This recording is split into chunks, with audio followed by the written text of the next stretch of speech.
Lieutenant General Retired Lazarus Sumbeiywo was the commander of the Kenya Army at a time the military was undergoing great transformation. During his days as the commander, he earned the nickname ZT for his zero tolerance for corruption. Nisi Mano paid the retired decorated general a visit at his Nairobi home. Here now is Lieutenant General Sumbeiywo's story in a weekly feature, Military Tales.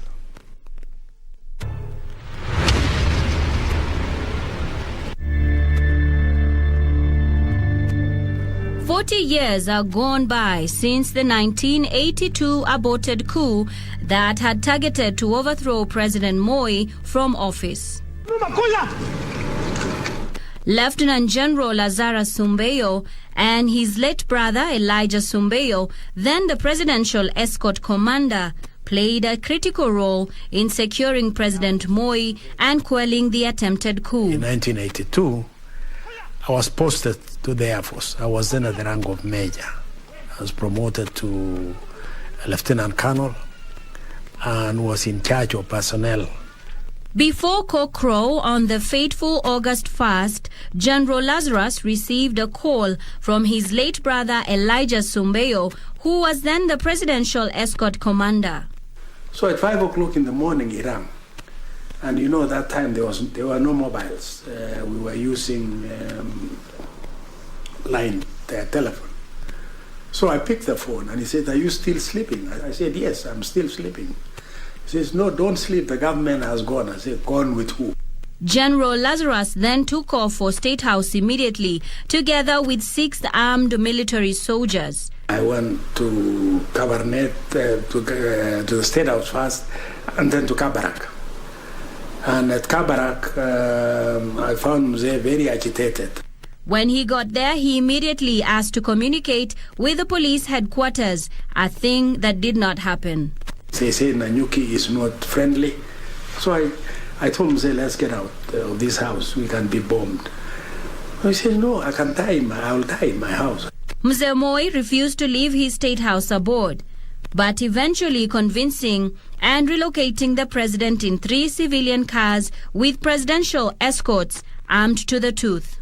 My idea at that time was to connect with the military because they have a system of radios that used to join. We could join into any communication system. But unfortunately, one of the vehicles, the relay system, had an accident in Timboroa, and so we could not relay. The army eventually neutralized the coup, and the president was taken to State House, Nairobi, where a presidential address had been planned for the President Moi to assure the country he was in charge. Nataka niseme kwamba yale yaliyotokea leo asubuhi kwa muda mfupi iliyoletea wananchi wasiwasi mwingi sasa imeangamizwa na jeshi letu la nchi kavu na polisi. From 1997 to 1999, Sumbeiywo served as special envoy to IGAD for the Sudan peace process. I want us to be patient. The parties have promised us that they will sign it today. I knew a little bit of what was going on. So in 1997, out of the blue, the late President Moi appoints me an ambassador and a special envoy. Not retired from the military, but given this job of carrying out mediation for the Sudanese. General Lazarus Sumbeiywo was the chief mediator of the Naivasha peace process, which sought to resolve the war between the Sudanese government and the Sudan People's Liberation Movement.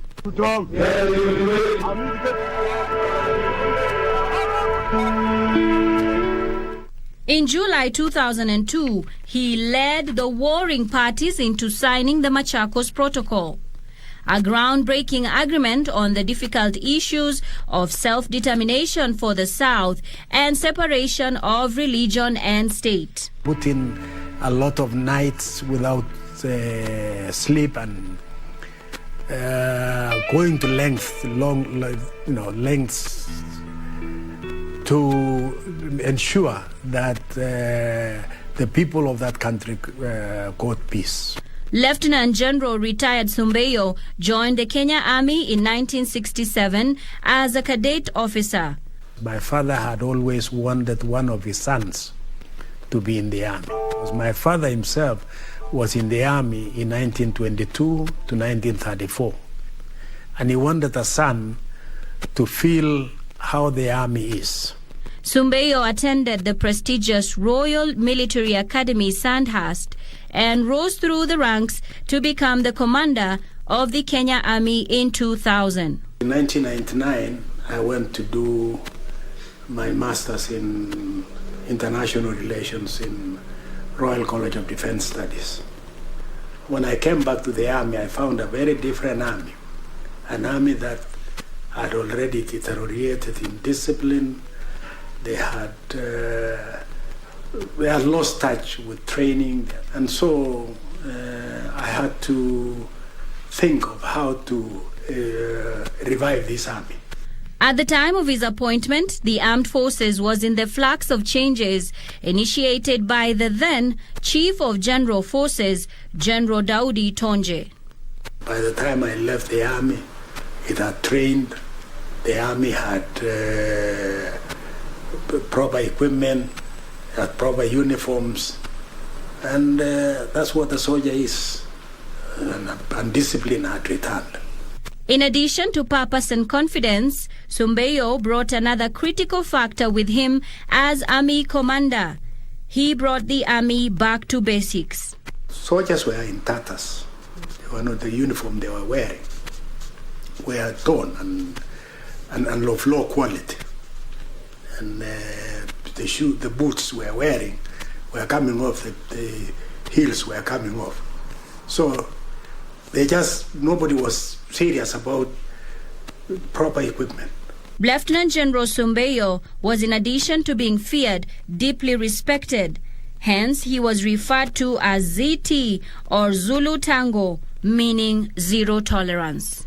You must have heard the stories about the army, because when I was in the army, I had a nickname called Zulu Tango, zero tolerance.